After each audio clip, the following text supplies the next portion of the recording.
Hello traders, it's Graham here from Kilted Trading with another weekly update.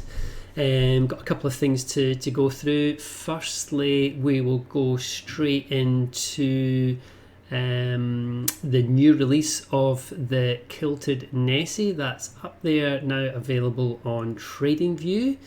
And remember guys, we still have the offer on. Where if you jump on to our Facebook page here at Kilted Trading, like us, share us, and we will, if you send me a picture of that share, or indeed see it, I'll give you access to all our indicators. That's right, all of them for free for 14 days, 2 weeks, and you guys can see how good the indicators are. So the Kilted Nessie isn't up here for purchase yet, but I will give you guys early access. I'm at the moment trying to put some good sort of trading rules around setups and what would be an A+ setup. And the exciting thing for me is I'm probably going to do a live webinar with one of my trading mentors who now lives in Thailand. So I'm going to have a good chat to him about the strategy, which is loosely based on one of the strategies his student developed, and I guess I've automated that quite a fair bit, and put the kilted spin on it. So let's have a quick recap. We've done a few videos on it before, but let's have a quick recap. So it's pretty, I've got the RSI down here, but I don't really need that one. It's works off the kilted strength meter, so you'll need that on your chart as well. But that's pretty much all you need, guys. It's basically two indicators. We've got this one, which is basically sort of purely price action, really. I mean, we stick a Bollinger Band on here. And you've got the kilted strength meter to identify when you're in a sideways trend, which is, remember, it's the thick white line below the thin white line, and that's you in a sideways trend. And it does give us some really good signals, as you can see. So we've got the sort of red to go short, we've got the blue to go long, and we've got the rules around that.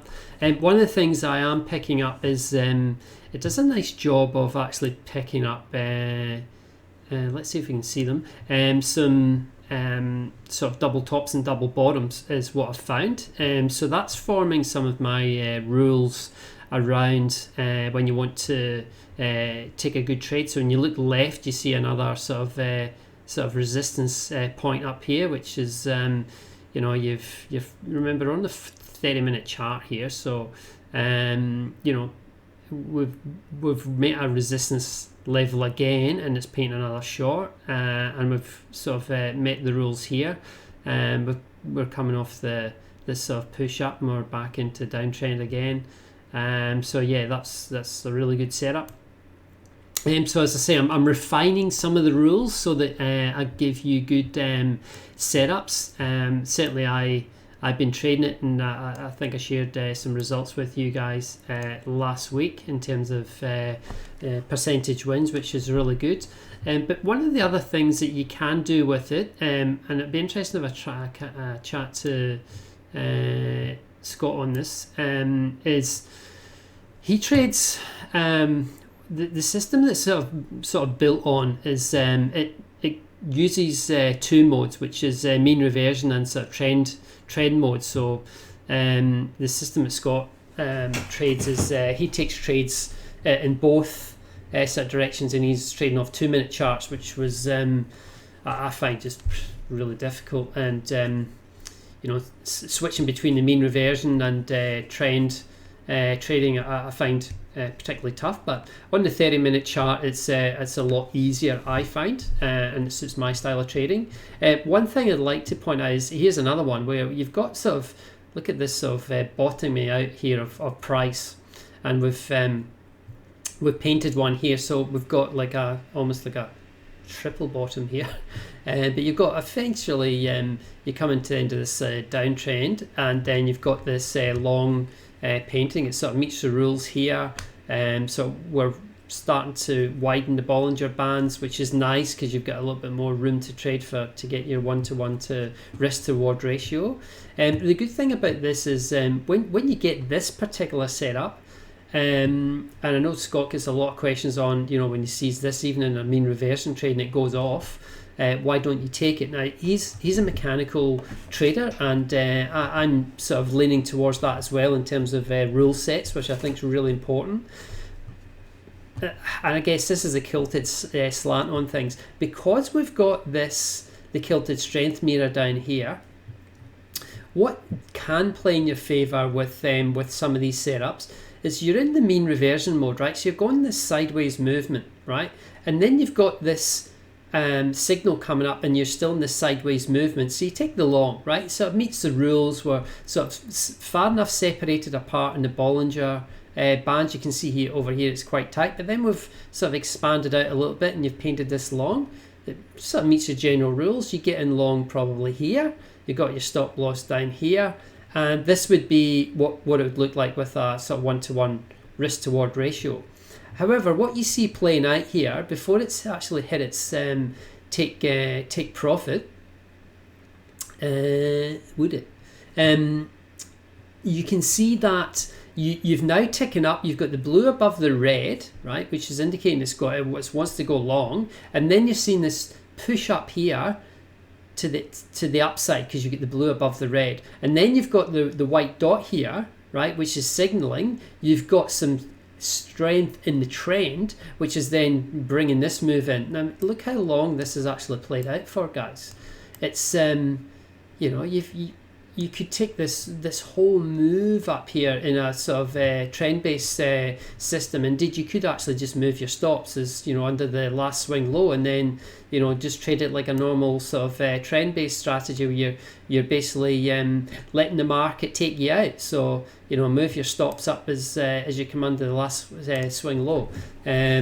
So look, there's a number of different ways to trade the Kilted Nessie. It's basically a mean reversion type system where for a sideways market, but there's no reason why you can't add in your own rules around when you get set up like this and then you get the tick up in trend and it looks as if it's going to start going into trend mode.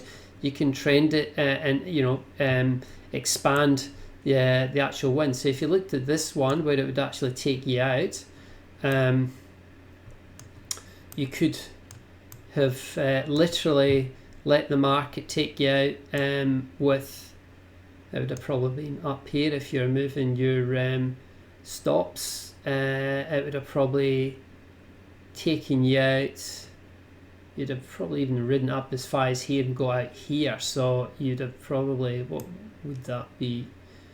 Let's say around here. It's a 5-to-1 trade, guys, and it's really, the thing I like about the Kilted Nessie is it's really clean. Some of the other charts can become a bit messy, and you can obviously take off what you want, but the Kilted Nessie is one of those ones where it's particularly clean in terms of the chart. And you've got the Kilted Strength mirror down here giving you where you're at in terms of trend or mean reversion mode. It's predominantly set up for this sort of sideways market to take advantage of that. But as I say, there's no reason why you can't actually build in some trend-based rules into it as well. I mean, look how well it's respected. We'll just clear this one off. Look how well it's respected the median line on the Bollinger Band here, right? If you go into trend mode here, you could have got in here, and then you can see it's bouncing off this all the way up. Okay, it's tested the bottom here. You could have actually got out there, let's say, where it's burst through here. But you can see how versatile this one is. So get your hands on this one, guys, ahead of the release on our website. We haven't actually made it available yet, as you can see. But you guys can get early release access to this one. Remember, just click on the join our sort of Facebook page, like and share us. Send me evidence of that. Just send me an email to say you've done that, and we'll set you up with access. Now before I go, I've got a little snippet that I took earlier on gold. Everyone's talking about gold, so I'll let you now have a look at gold, and then that'll be the end of this wrap. So remember, guys, stay safe, particularly those in Melbourne, Victoria. Like myself, we're in curfew at the moment. We're not allowed out after 8 o'clock, and basically a curfew between 8 o'clock at night and 5 o'clock in the morning, so it's particularly tough at the moment, but stay strong, guys, and as I always say, look after your families, and happy trading next week, and speak soon. Thanks, guys. Okay, traders, let's have a look at gold. It's been in the spotlight recently for good reason. It has been the gift that keeps on giving. So let's have a look at a trade that I took this week and see how that played out. So I'm actually on the 1 hour chart, and I'm using the Kilted price action trader. So we can see it's sort of fairly bullish here. It's broken through this sort of psychological sort of 2000 level here. There's actually really strong resistance level here, like depends on what chart this is on a Wanda taking the pricing from, but you can see here how it's come up, sort of pull back from this level, come up again, touched it, come up again, touched it, come back, pull back, and then it's burst through this level. So on here we're talking about the sort of 1983 90 mark, and it's just burst right through here. So everyone's talking about gold. It doesn't have any sort of upper resistance at the moment, so where could it go to? How we can detect some measured moves, I'll take you through that as well. But let's have a look at something I did take when it started to really kick on. So there's always a danger when it pushes through here that, you know, it just takes off. So I was admittedly a little bit late to the party, but I like the sort of move here. The sort of it did have a little bit of a sort of pullback here into the EMAs, and I've basically got in at 224 when a lot of people were probably a little bit scared in terms of, oh, has it done its run? Where's it actually going to next? Are we going to get a big pullback? Well, look, I was just trading the chart. I saw that it had a nice bullish run. There was obviously the retail herd coming in with the fear of missing out. So I believed there was a bit of steam left there to push it higher, and that's exactly what it did. So the way I traded it was I got in basically the 224 mark. So we had this bullish engulfing candle here, and then I basically got in sort of that level there. I had this pullback behind me. I had the moving averages to support me if it was going to blast through those. I put my stop loss very conservative here, so basically below the sort of at that time it was below the both these EMAs here to give me some protection. And I actually had a target up here, which I'll come to in a second off the daily, and I'll show you why.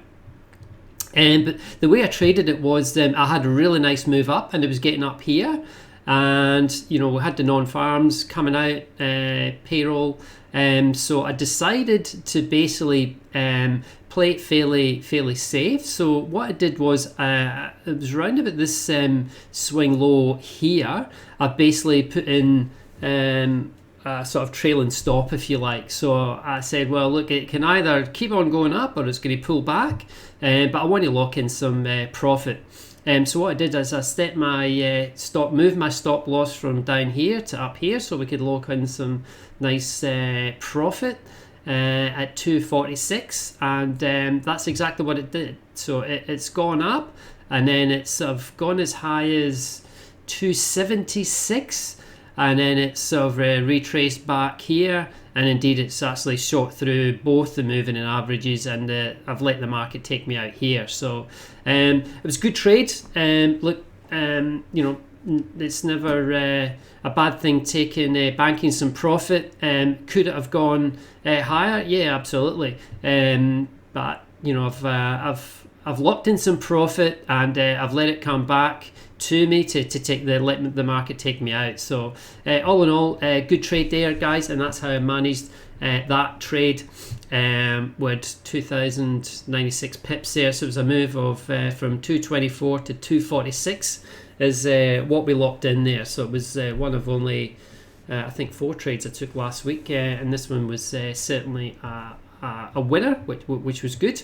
It didn't quite reach my my target up here, but let's take you through where it might go next, which is what everyone's sort of looking at. So the reason why I've actually got a target up here, let's clean up the chart here a little bit, and we'll zone in on where we think it could go to next. So we'll keep a resistance line in here. We'll take the Bollinger Bands off, but we'll put our swing lows and swing highs on. We'll just remove this.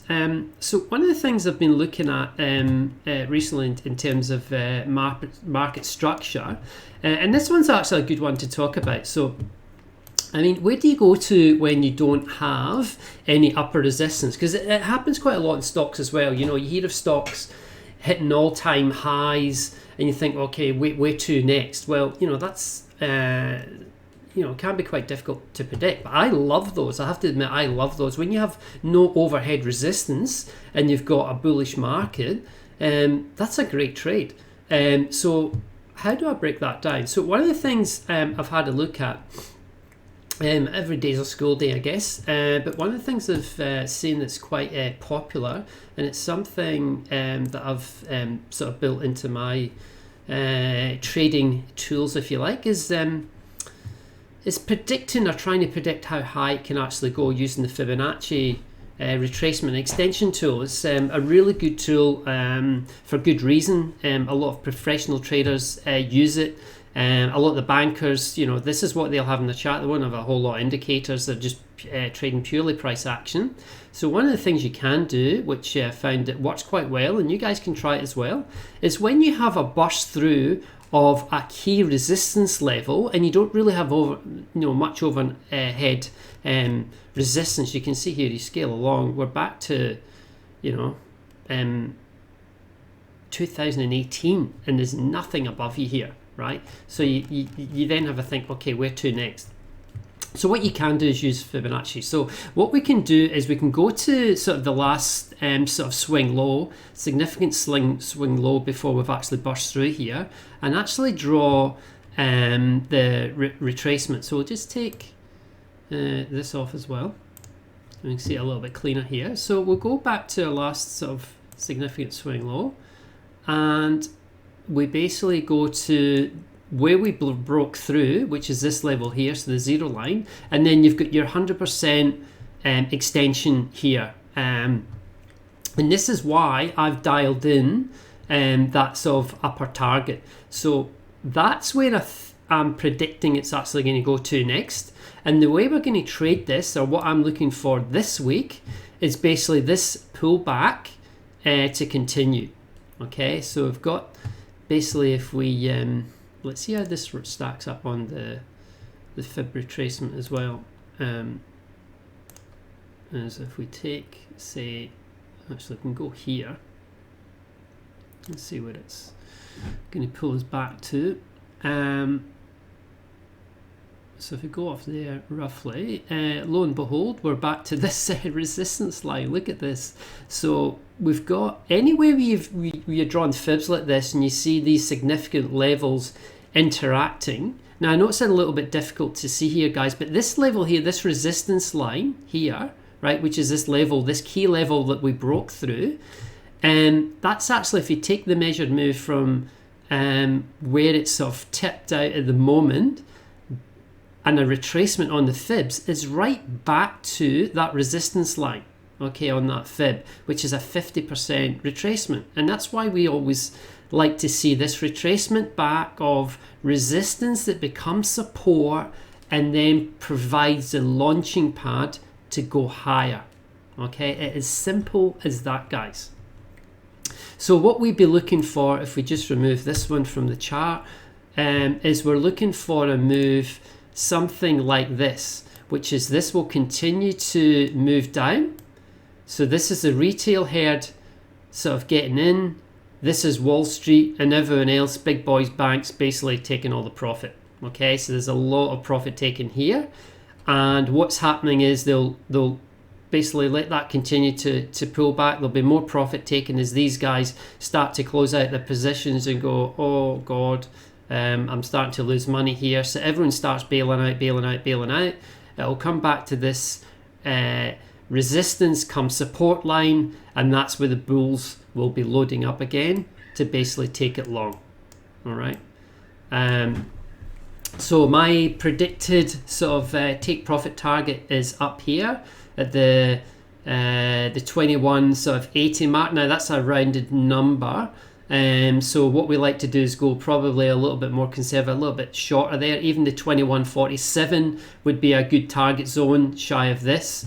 And that's what I'm looking to trade this week on gold. I'm looking for this return to this resistance level, which will become support, which is around our sort of 1990 sort of 2000 mark, and then we're looking to go bullish again. So looking to load up again. Gold has been fantastic for us. So yeah, that one's covered in a nutshell. So if you're ever looking for where a stock might go, or whether it's a currency as well, it doesn't really matter, whatever market, have a look at the fibs, have a look at the extension tool. I stack mine up. I've actually got a few fib levels on here in the extension. I actually loaded the 100 on there just fairly recently, playing with some of these levels. It seems to do quite well. You guys have a play with it. It's something I've had a look at and sort of makes sense to me. So happy trading this week, guys, and we'll cover off some other pairs. But that's it for gold.